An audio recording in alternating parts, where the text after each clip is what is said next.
বরবাদ মুক্তি পাচ্ছে না এবারের ঈদে। মুক্তি পাচ্ছে না বললে ভুল হবে, মুক্তি আটকে দেওয়া হচ্ছে মন্ত্রণালয় থেকে। যে সময় ঈদের সকল মুভি খুব অল্প সময়ের ভিতর সেন্সর সার্টিফিকেট পেয়ে গেছে, সেখানে বরবাদকে আটকে দেওয়ার পায়তারা করছে সেন্সর সার্টিফিকেশন। 5ই আগস্টের পর বেশ ঢাকঢোল পিটিয়ে ঘোষণা করা হলো যে বিশ্বের অন্য সব দেশের মতোই এখন থেকে আমাদের বাংলাদেশের চলচ্চিত্রেও রেটিং সিস্টেম চালু হতে যাচ্ছে।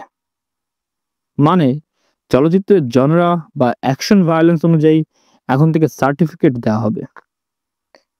ফ্যাসিবাদের আমলে হয়তো হাত পা বাঁধা ছিল যে সিনেমায় এটা দেখানো যাবে না, ওটা করা যাবে না, হ্যান ত্যান, যেটা নাকি সংস্কার করা হলো কিছুদিন আগে এবং নাম পরিবর্তন করে রাখা হলো সেন্সর বোর্ড থেকে সেন্সর সার্টিফিকেশন বোর্ড। কোনো মুভি যদি অ্যাডাল্ট হয়ে থাকে তাহলে সেখানে 18+ রেটিং দেওয়া হবে।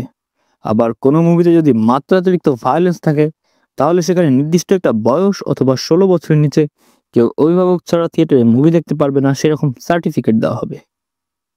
কিন্তু দিন শেষে দেখা যাচ্ছে ওই যে স্টেইলাও সেই কদু, মুখে বড় বড় কথা বলে সংস্কারের ঘোষণা দিলেও বিভিন্ন পত্রিকা মারফত জানা যাচ্ছে যে বরবাদের 10 মিনিটের মতো কাটছাট করতে হবে ভায়োলেন্সের জন্য।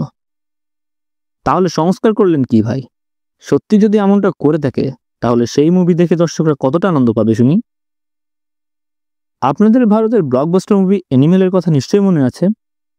বাংলাদেশে যেটার কাটছাট ভার্সনটা রিলিজ পেয়েছিল সেখানে প্রায় 26 মিনিটের মতো কেটে দেওয়া হয়েছিল, যার কারণে মুভিটা দেখে বের হয়ে অধিকাংশ দর্শক নিজেদের হতাশার কথা ব্যক্ত করেছিলেন। বাংলাদেশ বলে কথা, এদেশের কোনো সিস্টেমই পরিবর্তন করা সম্ভব নয়। আগেও যারা সেন্সর বোর্ডের দায়িত্ব থেকে স্মার্ট মেকিংগুলোকে কাটছাট করে ব্যাকডেটেড করা হতো, এখনও সে অবস্থায় আছে। বাংলাদেশে কোনো সিনেমাকে মাথা তুলে দাঁড়াতে দিবে না কেউ। এখন আমার মনে হচ্ছে মোস্তফা সরোয়ার ফারুকী তার নিজের স্বার্থের জন্য শনিবার বিকেল সিনেমাটা রিলিজের জন্যই হয়তোবা সর্বসাধারণের মনোযোগ আকর্ষণ করে বলেছিলেন সিস্টেম পরিবর্তন করে দিবেন।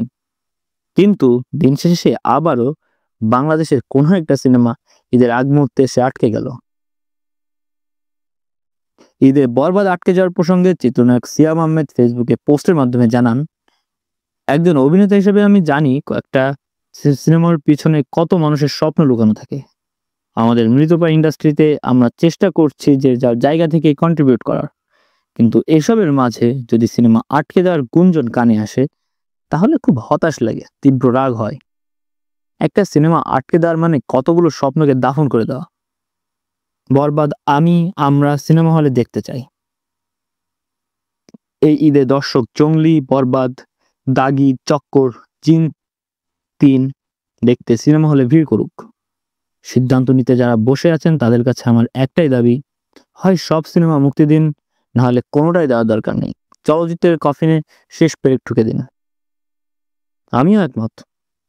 যেখানে বর্তমান জেনারেশনের সকলে ভায়োলেন্সে ভরপুর কোরিয়ান সিনেমা বা কন্ট্রোভার্সিয়াল সকল সিনেমা দেখতে পারে, সেখানে বাংলাদেশে এই যৎসামান্য ভায়োলেন্সের জন্য সিনেমা আটকে দেওয়ার কোনো কারণ দেখি না। এমন হলে পুরোপুরিভাবে বাংলা চলচ্চিত্রের ধ্বংস অনিবার্য। সবশেষে এটাই বলতে চাই, বরবাদকে যদি আটকে দেওয়া হয় এই নতুন সংস্কার করা বাংলাদেশের উপর থেকে সকল আস্থা উঠে যাবে। পাশাপাশি এই সেন্সর সার্টিফিকেশন নামের এই জোকার কমিটিকে বলতে চাই, আপনারা এই নাটক বন্ধ করেন। বাংলাদেশের সিংহভাগ মানুষ এখন ভায়োলেন্স বা কন্ট্রোভার্সি দেখে অভ্যস্ত। সুতরাং টাকার গরমে হোক বা আপনাদের মানসিকতার জন্য হোক, নিজেরা নিজেদের সংস্কার করেন এবং বাংলা চলচ্চিত্রকে মাথা তুলে দাঁড়াতে যান। এভাবে মুভির অ্যাকশন ভায়োলেন্সের দৃশ্য কেটে দিয়ে মুভিটাকে দর্শকদের কাছে লবণ ছাড়া তরকারির মতো বানানোর কোনো যুক্তিই দেখি না। যদি আগের মতো সেন্সর বোর্ড থাকতো তাহলেও একটা কথা ছিল, কিন্তু ঘোষণা দেওয়ার পর অনেকেই সেই ঘোষণা শুনে মুভির কাজ শুরু করার পর এখন যদি আবারও সেই পুরনো আমলে ফিরে যাওয়ার চেষ্টা করা হয় তাহলে সেটা সত্যি হাস্যকর বলে আমি মনে করি।